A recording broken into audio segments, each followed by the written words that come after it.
Niall was crystal clear there that he still believes that Thatcherite vision of private competition, the rest of it, is still viable.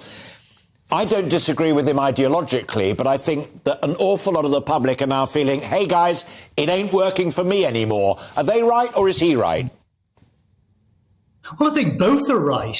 I mean, on a very long view, if you're looking 30 years ahead, I can't see this country, or indeed any developed country, going back to having state-owned industries, having your cars made by some state-owned company, airlines run by the state. I can't see any of that. On the other hand, it has not worked as well as we've hoped. And I think there have been failures of regulation, failures of management. In my book, huge failures of losing the building societies and the life assurance companies as mutual. So, I mean, it hasn't been done as well as it should have been. But that doesn't certainly mean that I think politicians would like to run energy companies, for the very simple reason that if politicians ran energy companies, they would get clobbered. They couldn't say, oh, gosh, it's these fat cats who, Electricité de France, as EDF Energy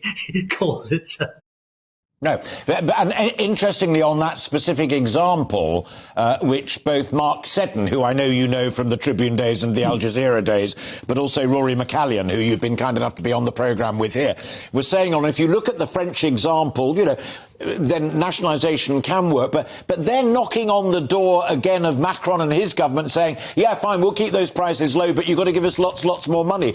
There doesn't seem to me to be a way out for the taxpayer in this, either because they're paying astronomically high prices or they're having to pay higher taxes to bail out companies that can't do the job properly. That is bonkers.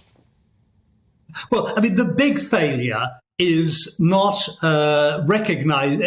making Europe too dependent on Russian gas and making Britain too dependent on the European gas market. We still produce half of our own gas from the North Sea. Well, it's not beyond the wit of imagination. We could perhaps produce 3/4 of it, or rather more, if we'd invested rather more in that. But if you have a policy which says, in the long term, we should move out of gas, fair enough. We're not going to have gas boilers in our homes, fair enough. But you're not going to get companies to invest in gas if you say we're not going to allow any more gas boilers. So I think that maybe we've had a failure of long-term policy putting perfectly legitimate, correct environmental concerns without thinking of the short-term costs.